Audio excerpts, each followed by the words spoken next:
Hey, it's Seth, Outdoor Power Man, here working on a Wright zero turn today.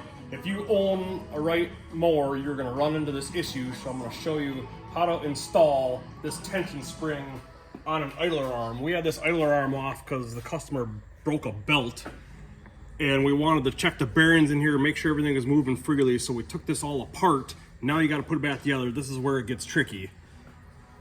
So we got the spring out. I have this unbolted. This is a carriage bolt that goes up through the bottom, which makes it nice. This is the belt guide that's on here. You cannot remove this belt guide because this is the bolt that holds the pulley on. So you got to keep the belt guide on here. So what we did to change this is if you keep this tensioner arm up high enough, you can slip it over the top of this pulley, because this thing has this spring has to sit in here like this, and it's impossible to compress that thing, especially without hurting yourself. So I have this all loose. I have it slid up on the bolt so we can move this tension arm over. Got to make sure you keep this bolt free. Now I can try to move this over with the spring in place, get it sitting like that.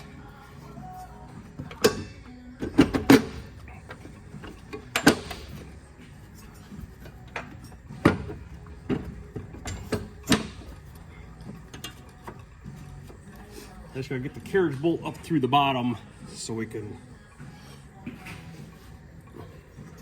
get the nut on it.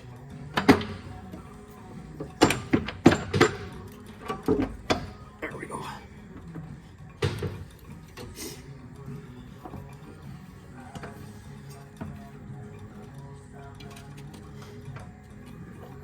As you can see, it's a little bit of a process. And you're obviously trying not to hurt yourself in the process.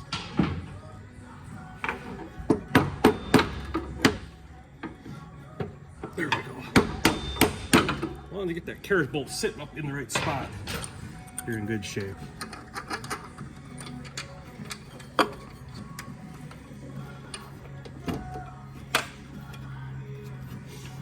we'll cinch this down a little bit.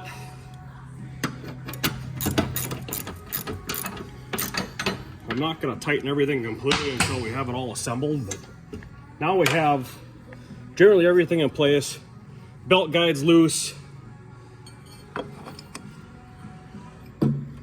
You can see why, once I get all this together, why none of this stuff that fits in a certain spot.